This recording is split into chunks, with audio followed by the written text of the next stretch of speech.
శ్రీమాత్రే నమః. మిత్రులందరికీ శుభోదయం.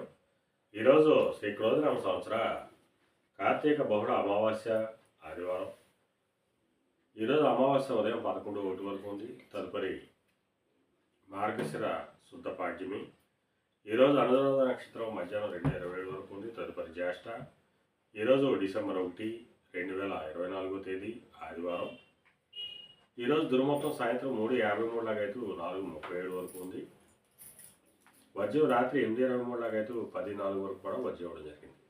ఈరోజు పంచాంగరీత్యా ఈ రకమైనటువంటి ఫలితాలు గోచరిస్తున్నాయి. అలాగే ఈరోజు నక్షత్రాలు అయినటువంటి జ్యేష్ఠ, అనురాధ నక్షత్రాలు ఎవరికి తారాబలం కుదురుతుందో మనం పరిశీలించినట్టయితే అశ్విని, మఖ, మూల ఈ నక్షత్రంలో జన్మించినటువంటి మన మిత్రులందరికీ కూడా ఈరోజు నక్షత్రాలు అయినటువంటి అనురాధ, జ్యేష్ఠ నక్షత్రాలు అనుకూలంగా ఉంటాయి. అందువల్ల ఇప్పుడు చెప్పుకున్నటువంటి నక్షత్ర జాతకులందరికీ ఈరోజు శుభకరంగా ఉండే అవకాశం ఉంది. అలాగే ఈరోజు రాశిఫలాలను మనం పరిశీలించినట్టయితే మేషరాశిలో జన్మించిన వాళ్ళకి అతి సామాన్యంగా ఉంటుంది, ఆరోగ్యవంగా ఏర్పడుతుంది. వృషభ రాశిలో జన్మించిన వాళ్ళకి కాలత్రపూర్వక ధనలాభం కలుగుతుంది, ఆరోగ్యం చేకూరుతుంది. మిథున రాశిలో జన్మించిన వాళ్ళకి అంతర్గత బహిర్గత శత్రువుల వల్ల అనేక ఇబ్బందులు ఎదుర్కొనే అవకాశం ఉంది. అందువల్ల శత్రువుల పట్ల అప్రమత్తంగా ఉండవలసిందిగా తెలియజేయడం జరుగుతుంది. కర్కాటక రాశిలో జన్మించిన వాళ్ళకి సంతానానికి సంబంధించిన శుభవార్తలు ఉంటారు. వారికి సంబంధించి తీసుకున్న నిర్ణయాలన్నీ కూడా ఈరోజు సఫలమయ్యేట అవకాశం ఉంటుంది. సింహరాశిలో జన్మించిన వాళ్ళకి ఆకస్మిక ప్రయాణాలు చేయవలసిన అవసరం ఉంటుంది. అటువంటి ప్రయాణాల్లో ప్రమాదాలు ఉంటాయి కాబట్టి తగిన జాగ్రత్తలు తీసుకోవాల్సిందిగా తెలియజేయడం జరుగుతుంది. కన్యారాశిలో జన్మించిన వాళ్ళకి పరాక్రమంతో ఆదాయం ఏర్పడతాయి. వీరు తలపెట్టినటువంటి ఏ కార్యక్రమైనా కానీ ఈరోజు విజయవంతంగా పూర్తయ్యేట అవకాశం ఉంటుంది. తులారాశిలో జన్మించిన వాళ్ళకి చేసేటువంటి వృత్తి వ్యాపారంలో అభివృద్ధి పదంలో ముందుకెళ్ళేటువంటి అవకాశం ఉంటుంది. వృశ్చిక రాశిలో జన్మించిన వాళ్ళకి గత కొద్ది రోజులుగా పడుతున్న ఇబ్బందులు పూర్తిగా తొలగిపోయి ఆరోగ్యం చేకూరుతుంది. ధనురాశిలో జన్మించిన వాళ్ళకి అతి సామాన్యంగా ఉంటుంది, ఆరోగ్యభంగా ఏర్పడుతుంది. మకర రాశిలో జన్మించిన వాళ్ళకి చేసేటువంటి వ్యాపారం లాభసాటిగా సాగేటువంటి అవకాశం ఉంటుంది. కుంభరాశిలో జన్మించిన వాళ్ళకి నిరుద్యోగులకు ఉద్యోగ అవకాశాలు పెరుగుతాయి. ఉద్యోగస్తులకు ప్రమోషన్ కానీ ఇంక్రిమెంట్లు కానీ వచ్చేటువంటి అవకాశం ఉంటుంది. మేన రాశిలో జన్మించిన వాళ్ళకి పితృరాజధానికి సంబంధించిన శుభవార్తలు ఉంటారు. పితృవర్గీయులతో ఉన్నటువంటి విభేదాలు, విరోధాలు కూడా తొలగిపోయేటువంటి అవకాశం ఉంటుంది.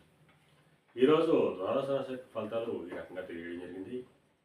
అలాగే ఈరోజు డిసెంబర్ 1 ఆదివారం, అమావాస్య. అనురాధ నక్షత్రం, జ్యేష్ఠ నక్షత్రం. ఈ గ్రహాల కలయికలో బలాబలాలను మనం పరిశీలించినప్పుడు కొద్దిపాటి గందరగోళ పరిస్థితులు మనకి కనిపించడం జరుగుతుంది. ఇక్కడ రవిశనుల కలయిక వచ్చింది. ఈ రెండింటికి విరోధం ఉంది. అలాగే రవిగురుల కలయిక వచ్చింది, మిత్రత్వం ఉంది. రవిగురుల కలయిక వచ్చింది, మిత్రత్వం ఉంది. రవిబుధుల కలయిక ఉంది, మిత్రత్వం ఉంది. ఎక్కువగా ప్రతి గ్రహానికి కూడా ఇక్కడ రవితో ముడిపడి ఉండడం వల్ల రవిశనుల వ్యతిరేకతనే ఈరోజు ఎక్కువగా పరిగణలోకి తీసుకోవాలి.